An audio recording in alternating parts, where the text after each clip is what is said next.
what can you do about all these addictions? Number one, know your trigger patterns. Know your trigger patterns. What triggers me to take alcohol? What triggers me to gossip? What triggers me to go shopping? What triggers me to abuse? What triggers me to take drugs? Know your trigger patterns, because it will trigger you. You have this emotion, you behave, you feel free, then you feel shame, then you repeat. I say it again. You have this trigger, whatever it is. It can be what do you call it? Somebody annoyed. It can be anything, but you have the trigger. Then you feel this emotion, whether the emotion is loneliness, anger, stress, whatever. Then you now do the thing you want to do, either whatever kind of addiction you have. You now do it. You now feel at that moment, you feel relief. But after feeling relief, you don't feel ashamed, you don't feel guilty. Then you forget, then you repeat it again. So you need to watch the trigger. And if you watch the trigger, then you can stop this circle from that trigger. This is the thing that is triggering me. I'm having this emotion. Hey, do something about it. Put a stop to it when this trigger comes. What time of the day? Maybe it's at night.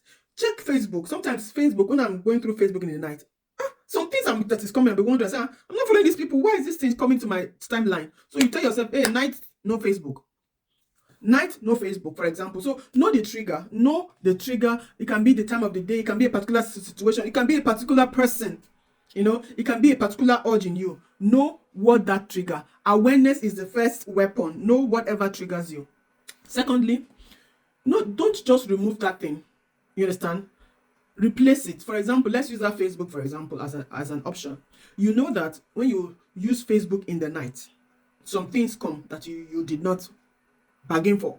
Then don't use Facebook in the night. But you know that your body wants something. Then you put on a YouTube channel, or you put on a particular movie, or you listen to something, audiobook, or you replace it with something else.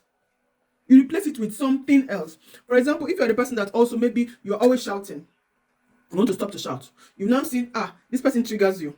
So when you see this person, instead of shouting, you now replace it with, I take a deep breath. That is one way. Then, or you're feeling that trigger of feeling maybe lonely, and you want to eat to feel full, although that loneliness is not coming from your tummy, it's coming from your mind.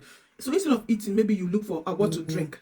Or if you want to eat fatty food, you don't have your carrot and things like that. You replace it. So you don't just remove that trigger. You don't just remove alcohol. You put tea. You don't just remove coffee. You put something else. Replace it. Don't just remove it, because if you remove it, there'll be a void. And when there's a void, that thing will come back.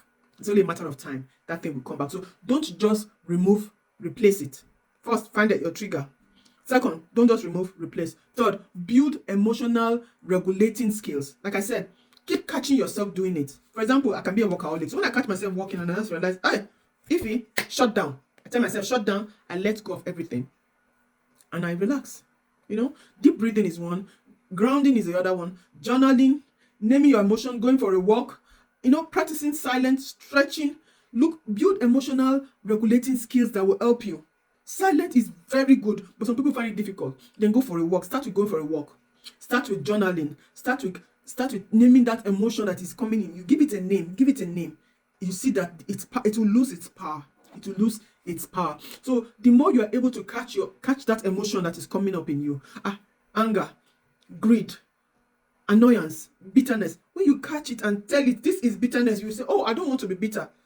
You understand? I don't want to be bitter. You go for a walk, or you sit in silence, or you journal those things down. You feel free. Like I tell you, like I said in my other video, when somebody annoys me, part of the emotional regulation that I have is I have a particular person. If I cannot really control at that time, I have a particular person that I call and tell, this person is really getting on my nerves. Or I pray, I say it to God, I say it out. Number 4, if you want to get out of addiction, reduce your stress. Stress is a big trigger for addiction, and stress worsens addiction.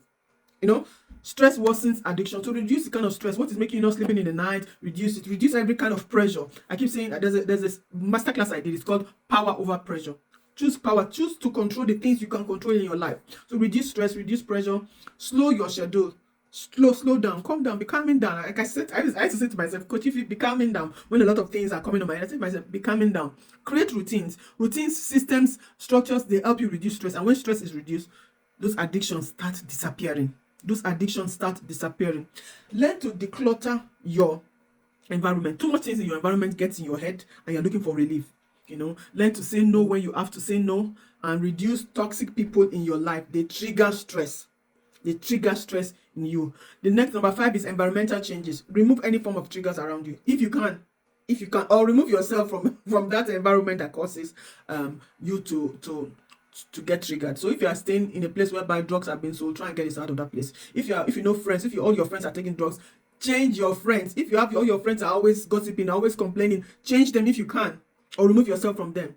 If phone is always a problem for you, you're always scrolling on your phone, delete it. I was listening to one of the young woman, vibrant woman I follow, Coach Ngozi. She said there's a particular point in time in her life she deleted Facebook, Instagram on her phone and her games, so she could only access them on her laptop. So when she's out, she doesn't access those things. So remove your environment change, remove those things from your environment, or remove yourself from that environment. Very, very important. Number 6, accountability. You've heard me say I talk to somebody when I feel that way. So it removes that emotional stress from me. So I have an accountability partner, I have a coach, I have a therapist, I have a supportive friend, I have a pastor, I have somebody you can talk to. And yeah, I'm here, a coach. I can listen to you. I can give you 1 or 2 tips. Talking about something reduces its stress, its strength. It reduces its power. There's anything I taught my children that. Listen, no matter what you might have been going through, talk to somebody. That's why sometimes they know me. They know when to come to me as mother, and they know when to come to me as pastor. When they come to me as pastor, there's no implication, there's no consequence, so to say, about what they did, because they need someone to talk to at that time. Number 7, build a reward system. Tell yourself, oh, this week I was not on my phone, I get to get this. This week I did not scroll on Facebook in the night, this is my reward. And this week I journaled, this is my reward. Have a reward system that will encourage you to continue having that good habit, that will help you to avoid any form of addiction. And you also track your progress. The last one, know from where that addiction started from and start healing it. Is it from a particular wound? Is it from low self-worth? Is it from a childhood trauma? Is it from emotional neglect? Is it from lack of identity? Is it from anger? Is it from resentment? Go down to the roots and deal with them. So if you need help in any of these things that I said, you can contact me. I'll be there to listen. I'm not a therapist. I'm a coach. I'm a motivator. I'm a life coach. So if you need any help in those things, contact me. I hope these 3 videos have been a blessing to you and you refuse to take addiction, any form of addiction, into 2026. God bless you.